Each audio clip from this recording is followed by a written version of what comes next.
ഇവരുടെ ജീവിതങ്ങളിലേക്ക് അങ്ങ് പ്രദാനം ചെയ്യണമേ. അങ്ങ് നൽകുന്ന സ്നേഹം പരസ്പരം പങ്കുവെച്ചുകൊണ്ട് ഒന്നിച്ചു മുന്നേറുവാൻ ഞങ്ങളെ എല്ലാവരെയും അനുഗ്രഹിക്കണമേ. നിത്യപിതാവും പുത്രനും പരിശുദ്ധാത്മാവുമായ സർവേശ്വര ആമേൻ.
എല്ലാ കൃപകളെയും ഓർത്ത് നന്ദി പറയുന്നു. പുതുവർഷത്തിലേക്ക് ഞങ്ങൾ കടക്കുവാൻ പോകുമ്പോൾ അങ്ങയുടെ ശാന്തിയും സമാധാനവും ആവോളം സ്വീകരിച്ചുകൊണ്ട് ഞങ്ങളുടെ ജീവിതത്തിലൂടെ പങ്കുവയ്ക്കുവാൻ ഞങ്ങളെ സഹായിക്കണമേ. ഇന്ന ദിവസം ഞങ്ങളായിരിക്കുന്ന ഈ ഭവനത്തെ അങ്ങേക്ക് സമർപ്പിക്കുന്നു. ഈ ഭവനത്തിലെ എല്ലാ കുടുംബാംഗങ്ങളെയും സമർപ്പിച്ച് പ്രാർത്ഥിക്കുന്നു. അവരുടെ എല്ലാ നിയോഗങ്ങളെയും അങ്ങ് ഏറ്റെടുക്കണമേ. അങ്ങയുടെ ശാന്തിയും സമാധാനവും ഐശ്വര്യവും കൊണ്ട് ഇവരെ നിറയ്ക്കണമേ. ഭാവി ജീവിതത്തെ പ്രത്യാശയോടുകൂടി സ്വീകരിക്കുവാൻ വഴി നടത്തുവാൻ ഇവരെ സഹായിക്കണമേ. നിത്യപിതാവും പുത്രനും പരിശുദ്ധാത്മാവുമായ സർവേശ്വര ആമേൻ.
സമർത്ഥമായി അനുഗ്രഹിക്കണമേ.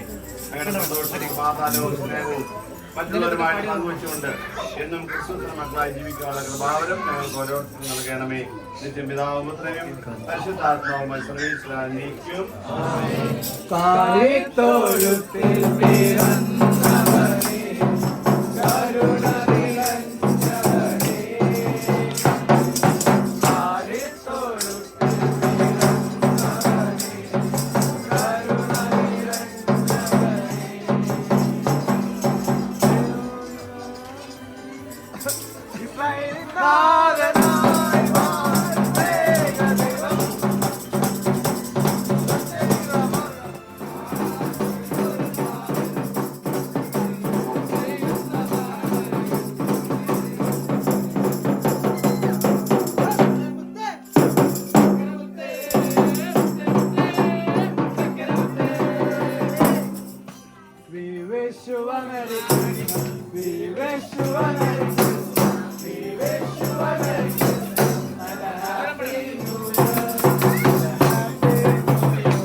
ദൈവം മനുഷ്യനായി പിറന്നു, നമ്മളും മനുഷ്യരാകണം. എങ്ങനെയാ മനുഷ്യരാകണേ? ഇതേപോലെ ഡാൻസ് കളിച്ച് പാട്ട് പാടി സന്തോഷമായിട്ട് എല്ലാവരും ഇവിടെ ഷെയർ ചെയ്യുകയാണ്. നമ്മൾ മനുഷ്യരാകണം. Yes, Christmas is a joyful time. So എല്ലാ ദിവസവും സന്തോഷത്തോടെ സമാധാനത്തോടെ ആയിരിക്കുവാനായിട്ട് നമുക്ക് പ്രാർത്ഥിക്കാം. Amen. Yes, he said Amen. Yeah, God became human, so we have to make an attempt to become divine. ദൈവം മനുഷ്യനായി പിറന്നു. നമ്മുടെ വിളി എന്നുള്ളത് ദൈവമായിട്ട് മാറുക എന്ന് പറഞ്ഞാൽ ദൈവത്തോടൊപ്പം ആവുക. To become another Christ. അതുകൊണ്ട് അത് മനുഷ്യനായിട്ട് പൂർണ്ണമായിട്ട് ജീവിക്കുമ്പോഴാണ് we become divine. നമുക്ക് പ്രാർത്ഥിക്കാം. ഈ ക്രിസ്മസ് വളരെ മനോഹരമായിട്ട് ആഘോഷിക്കുവാനും സന്തോഷവും സമാധാനം നമ്മുടെ കുടുംബങ്ങളിലും നമ്മളായിരിക്കുന്ന സ്ഥലങ്ങളിലൊക്കെ ഉണ്ടാകാനായിട്ട് നമുക്ക് പ്രത്യേകമായിട്ട് പ്രാർത്ഥിക്കാം. നമ്മൾ ഭക്ഷണം കഴിക്കാൻ പോകുന്ന ഈ ഭക്ഷണ പദാർത്ഥങ്ങളെ ദൈവം അനുഗ്രഹിക്കട്ടെ എന്ന് നമുക്ക് പ്രാർത്ഥിക്കാം. നമ്മുടെ ഈ കൂട്ടായ്മയുടെ സന്തോഷവും സമാധാനവും സഹകരണവും എന്നും നമ്മുടെ ഇടയിൽ ഉണ്ടാകട്ടെ. So once again wish you Merry Christmas and Happy New Year. Once again thanks to all of you. എല്ലാ കുടുംബങ്ങളും തന്നെ ഉണ്ടെന്ന് തോന്നുന്നു. It's nice that we come together. So ക്രിസ്മസിന് വേണ്ടി കാത്തു നിൽക്കാതെ നമ്മുടെ മന്ത്ലി പ്രാർത്ഥനകൾക്കും ഇടയ്ക്ക് ഒരുമിച്ച് കൂടി ഒരു പാട്ടുകൾ പാടി സന്തോഷത്തിൽ പ്രാർത്ഥിച്ചു പോകുന്നത് നല്ലതാണ്. So I wish all of U wonderful time and merry Christmas and happy holidays. പരിശുദ്ധാത്മാവിന്റെ നാമത്തിൽ ഞങ്ങളുടെ ദൈവമേ, ഞങ്ങളുടെ കൂട്ടായ്മയെ സമൃദ്ധമായി ആശീർവദിച്ച് അനുഗ്രഹിക്കണമേ. ഞങ്ങൾ ഭക്ഷിക്കാൻ തോന്നിയ ഭക്ഷണ പദാർത്ഥങ്ങൾ ആസ്വദിച്ച് ഞങ്ങളുടെ കൂട്ടായ്മയെ പൂർണ്ണമായിട്ടും കൂടുതലായിട്ട് അങ്ങനെ സ്നേഹത്തിലും സമാധാനത്തിലും സന്തോഷത്തിലായിരിക്കാൻ വേണ്ടി ഞങ്ങളെ അനുഗ്രഹിക്കണമേ. ഞങ്ങളുടെ കുടുംബങ്ങളെയും ഞങ്ങളെ ഓരോരുത്തരെയും പൂർണ്ണമായിട്ട് സമർപ്പിക്കുന്നു. ഇന്നേ ദിവസം പ്രവർത്തിച്ച ഞങ്ങൾ ഓരോരുത്തരെയും പൂർണ്ണമായിട്ട് സമർപ്പിക്കുന്നതോടൊപ്പം ഞങ്ങളുമായിട്ട് പങ്കുവയ്ക്കാൻ പോകുന്ന ഈ ഭക്ഷണ പദാർത്ഥങ്ങൾ സമർത്ഥമായി ആശീർവദിച്ചുകൊണ്ട് ഞങ്ങൾക്ക് വേണ്ടുന്ന ആരോഗ്യവും ആയുസ്സും നൽകുന്ന പ്രത്യേകമായിട്ട് പ്രാർത്ഥിക്കുന്നു. നിത്യപിതാവും പുത്രനും പരിശുദ്ധാത്മാവുമായി സർവീശ്വരായിരിക്കും. പിതാവായ ദൈവത്തിന്റെ സ്നേഹവും പരിശുദ്ധാത്മാവിന്റെ സംസർഗം എല്ലാവർക്കും ഉണ്ടായിരിക്കട്ടെ, ഇപ്പോഴും എപ്പോഴും എന്നിരിക്കും. സ്നേഹിക്കും.